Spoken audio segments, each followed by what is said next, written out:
chers élèves, j'espère que vous allez bien, que vous êtes en bonne santé, heureux et en bonne humeur, et aussi prêts pour une nouvelle leçon. Aujourd'hui, c'est une leçon de production écrite. Mais avant tout, faisons un petit rappel de la leçon précédente.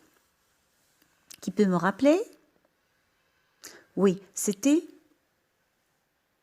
le récit, ou plutôt, comment écrire un récit, les étapes à suivre pour écrire un récit. Alors, quelles sont ces étapes? Quelle est la structure du récit? Qui peut me donner cette structure? Oui, c'est bon. La situation initiale, l'événement perturbateur, les actions ou bien les péripéties, l'élément de résolution, c'est la préparation à la fin du récit et enfin la situation finale. Cette fin qui peut être heureuse ou malheureuse. Très bien. Maintenant, vous savez comment on peut écrire correctement un récit et ses étapes.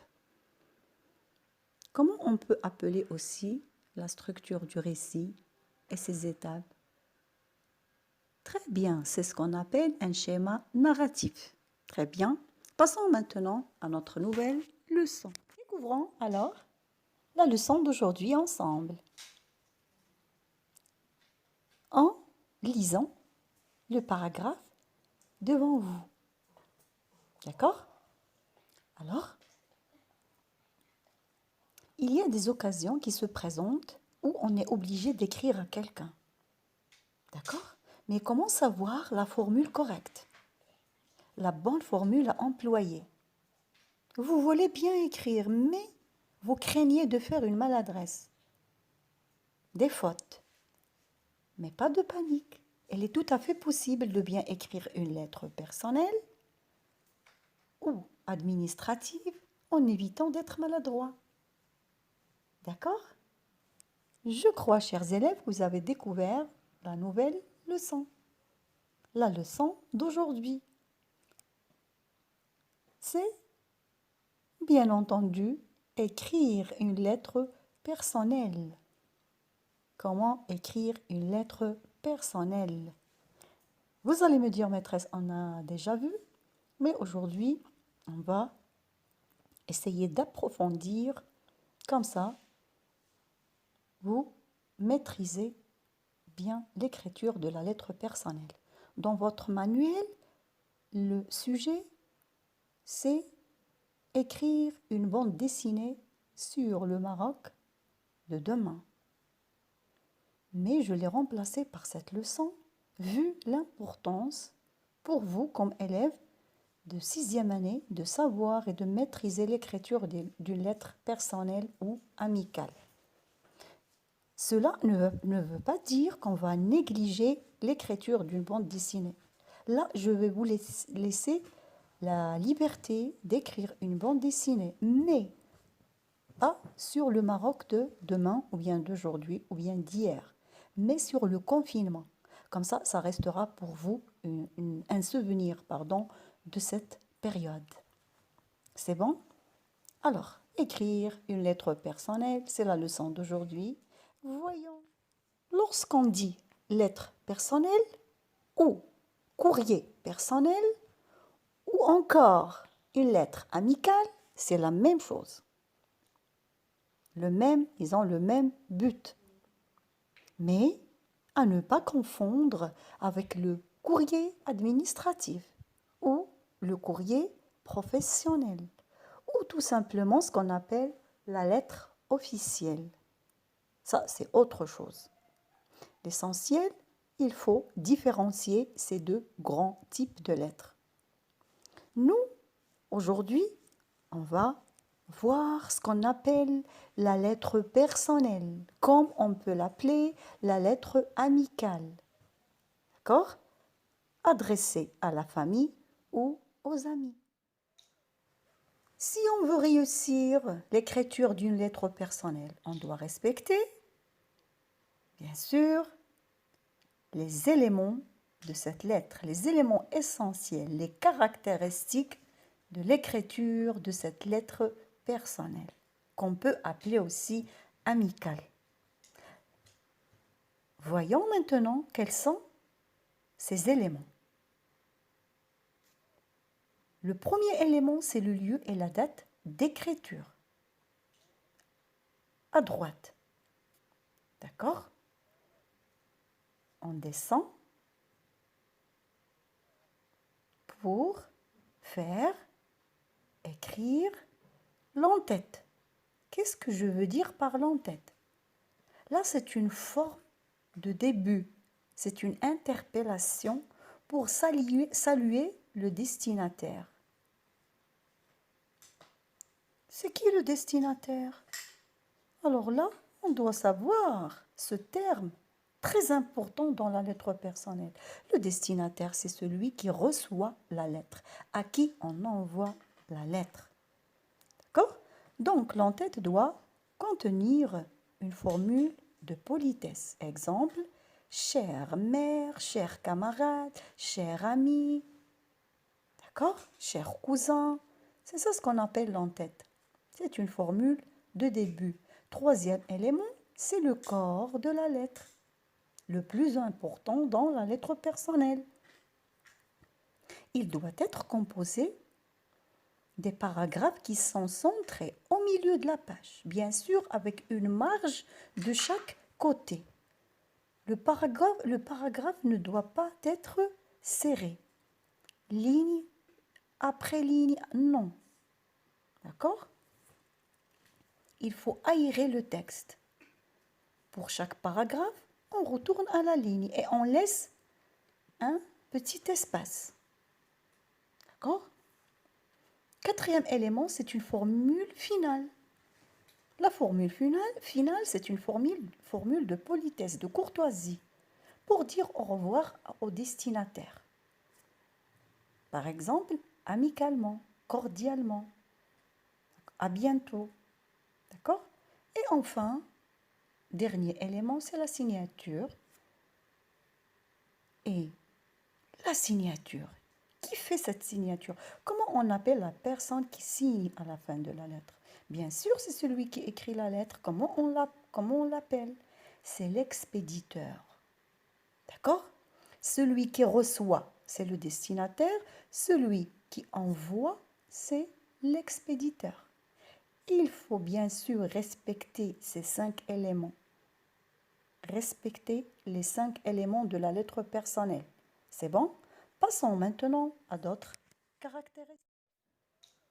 La lettre personnelle peut être tapée, bien sûr, à l'ordinateur, mais elle est très souvent manuscrite. Ça veut dire écrite à la main. Dans tous les cas, la signature doit être manuscrite. Bien sûr, la signature ne doit pas être tapée, c'est impossible. On doit signer à la main. C'est bon? Alors, après la forme et les 5 éléments que doit contenir la lettre personnelle, passons maintenant au contenu. Quels sont les mots qu'on doit choisir ou bien comment on doit choisir les mots pour écrire cette lettre? Ou bien le langage choisi pour écrire cette lettre? Comment doit être ce contenu? Tout simplement, il faut l'adapter, d'accord, au destinataire, selon le lien de parenté, d'amitié et de famille ou de familiarité qui vous unit avec cette personne. D'une autre manière, on peut utiliser le langage familier si on veut écrire, par exemple, à un ami très proche, d'accord, plutôt que le langage courant. D'accord? Alors, on doit choisir entre le registre familier, si on veut écrire, par exemple, à quelqu'un qui est très proche de nous. Ou bien le registre courant, c'est, par exemple, quelqu'un qu'on ne connaît pas bien, suivant le cas. C'est pas parce que la lettre personnelle, c'est une lettre amicale, mais quand même, le langage familier, on ne peut pas l'utiliser dans toutes les lettres. suivant la personne à qui la lettre est destinée, en faisant attention aux formules de politesse. D'accord?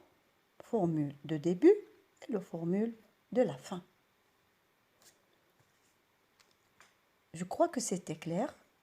Passons maintenant à un modèle d'une lettre personnelle pour mieux expliquer et maîtriser l'écriture de la lettre. Maintenant, devant vous un exemple d'une lettre personnelle où on a respecté les 5 éléments. Premier élément, en haut à droite, c'est le lieu et la date. Paris, le 22-10-2009. Deuxième élément, c'est la formule d'ouverture, comme on peut l'appeler la formule de début, et aussi la formule d'appel, quand vous voulez. Troisième élément, c'est le corps de la lettre. Comme vous voyez, il est au centre, il est centré, et on l'a laissé une marge. Et bien sûr, on revient à la ligne après chaque paragraphe. Quatrième élément, ce sont des formules de politesse. Plusieurs formules de politesse qu'on peut utiliser. Là, on a utilisé la formule de politesse à bientôt. On peut utiliser amicalement, cordialement, etc. Et enfin, le cinquième élément, c'est la formule de clôture. Ici, c'est Yassine, puisque c'est lui l'expéditeur. À la fin de la lettre, c'est toujours la signature de l'expéditeur. D'accord? Alors, c'est qui l'expéditeur? C'est Yassine. C'est qui le destinataire? Celui qui va recevoir la lettre, c'est Mehdi. Quel est le lieu d'émission de cette lettre? Ça veut dire le lieu où on a écrit la lettre. Bien sûr, c'est Paris. Yassine, quand il a écrit la lettre, était à Paris. Je t'écris pour te dire que je suis à Paris. Quel est le lieu de réception? Ça veut dire où on a reçu la lettre. C'est Mehdi, mais il est où? Il est à Agadir, puisqu'il lui a dit « Le soleil d'Agadir commence déjà à me manquer ». C'est bon? Alors, là, il y a les 5 éléments de la lettre personnelle. D'accord? Si vous voulez réussir l'écriture, il faut respecter ces éléments. Je crois que c'est... Avant de finir, voici le modèle de la lettre personnelle. Et maintenant, il est bien clair. Paris, le 22 octobre 2009. Cher ami Mehdi, je t'écris cette lettre pour te dire que je suis à Paris depuis une semaine. Ici, il fait froid et le soleil d'Agadir commence déjà à me manquer. Les études débutent bien et j'ai rencontré un nouvel ami qui s'appelle Julien. Il est très gentil. Et toi, comment vas-tu? Tes études commencent-elles bien? Et ta famille? Réponds-moi vite. À bientôt, Yassine. Comme vous voyez, c'est clair. Les 5 éléments sont là.